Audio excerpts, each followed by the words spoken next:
Il était une fois, dans une forêt immense où les arbres chantaient sous le vent, un jeune loup solitaire nommé Cro-Bleu.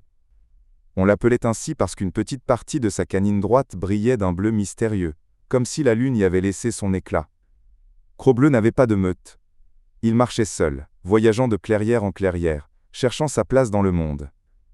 Un soir, il décida de suivre un chemin qu'il n'avait jamais emprunté, le sentier des destins, un lieu dont on disait qu'il révélait la vérité à ceux qui osaient l'explorer. Alors que la brume montait, Cro-Bleu entendit un ou grave. Sur une branche, une grande chouette blanche l'observait. « Je te connais, loup vagabond, dit-elle. Tu marches sur un chemin qui change les cœurs. »« Je cherche ma place, répondit Cro-Bleu. Elle déploya ses ailes et s'envola, laissant derrière elle une plume argentée, que Croque-Bleu prit comme porte-bonheur. Alors écoute, chaque rencontre ici te guidera vers ton destin.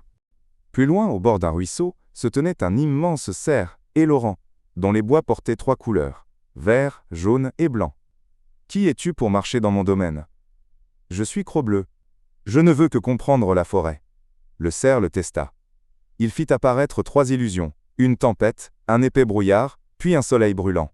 Cro-Bleu, en luttant contre le vent, en avançant malgré le brouillard, et en supportant la chaleur, resta debout. Et Laurent s'inclina. « Tu as la ténacité d'un chef. Va, ta route continue. » En traversant une rivière, Cro-Bleu fut surpris par des bruits de marteaux. Une équipe de castors construisait un barrage gigantesque. Leur chef, Brick, grogna. « Hé, le loup, tu fais trembler nos planches !» Mais soudain un tronc mal fixé se décrocha et menaça d'écraser 2 castors. Cro-Bleu sprinta et bloqua le tronc avec son corps le temps de les sauver. Brick le regarda avec respect.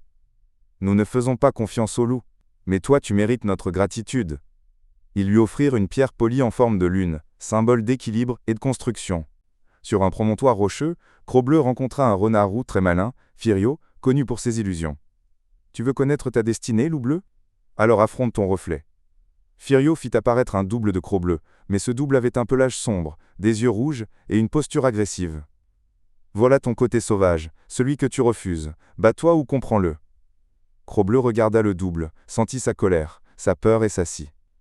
« Je ne veux pas le combattre, il fait partie de moi. » L'illusion explosa en lumière. Firio hocha la tête. « Tu es plus sage que beaucoup de loups. » En avançant, Cro-Bleu sentit des yeux sur lui. Soudain, 2 grands loups noirs surgirent, silencieux comme des ombres. Leur chef, Noctar, un alpha gigantesque, l'arrêta. « Tu n'es d'aucune meute, pourquoi es-tu ici ?» Cro-Bleu répondit sans trembler.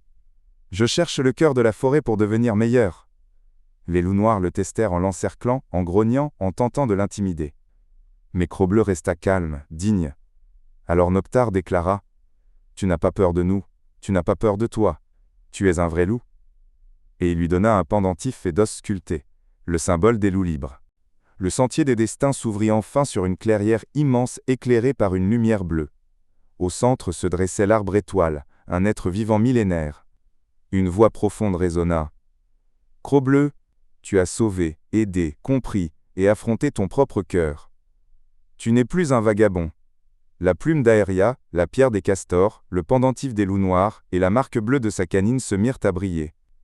Tu deviens désormais Cro-Bleu, gardien de la forêt. » Tous les animaux rencontrés se rassemblèrent autour de lui en signe de respect. Depuis ce jour, on dit que lorsqu'un animal se perd ou qu'un danger approche, une lueur bleue apparaît entre les arbres. C'est Cro-Bleu, le loup solitaire devenu le protecteur de tout ce qui vit dans la forêt. Et sa légende ne fait que commencer.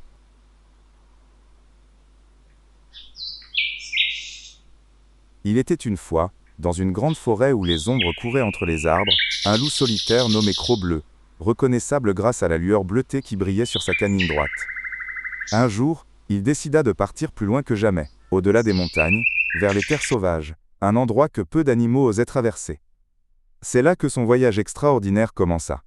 Au début de son voyage, Cro-Bleu sentit le sol trembler. Un immense ours brun surgit derrière un tronc grognant. « Qui marche sur mes terres ? » « Je suis Cro-Bleu, je voyage. » L'ours s'approcha, impressionnant. Il testait le courage du loup. Alors, Cro-Bleu resta immobile, sans montrer la moindre peur. Grondard l'observa longtemps, puis éclata de rire. « Tu as du cran ? Peu de loups osent tenir tête à un ours. » Cro-Bleu le remercia et poursuivit sa route. Après plusieurs jours, la forêt laissa place à une savane dorée. Là, sous le soleil brûlant, reposait un majestueux lion à la crinière flamboyante, Razim, le roi de la savane. Un loup dans les terres? Voilà qui est rare. Cro-Bleu s'inclina par respect. Razim lui montra une ombre au loin, un troupeau d'antilopes paniqués.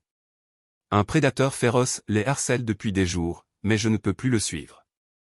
Cro-Bleu proposa son aide. Agile et rapide, il suivit les traces, découvrit un léopard blessé mais affamé. Plutôt que de le chasser, Cro-Bleu l'aida à trouver de l'eau et lui laissa chasser seul une petite proie. Razim, surpris par sa bonté, déclara: force et compassion. Voilà la vraie royauté. Il offrit au loup un poil de sa crinière, symbole de courage. La nuit tomba, et un rire sinistre résonna derrière Cro-Bleu. Un groupe de hyènes encercla le loup. Leur chef, Kira, souriait d'un air cruel. Un loup perdu dans la savane. Miam. Mais Cro-Bleu ne recula pas. Il montra la crinière du lion, et Kira comprit qu'il n'était pas un simple voyageur. Pour tester son intelligence, elle lui proposa un défi. Réponds juste, et nous te laissons passer. Échoue, et tu deviens notre repas. Elle demanda. Qu'est-ce qui est plus fort qu'un lion, plus rusé qu'une hyène, et plus rapide qu'un loup? Cro-Bleu réfléchit, puis répondit. La meute.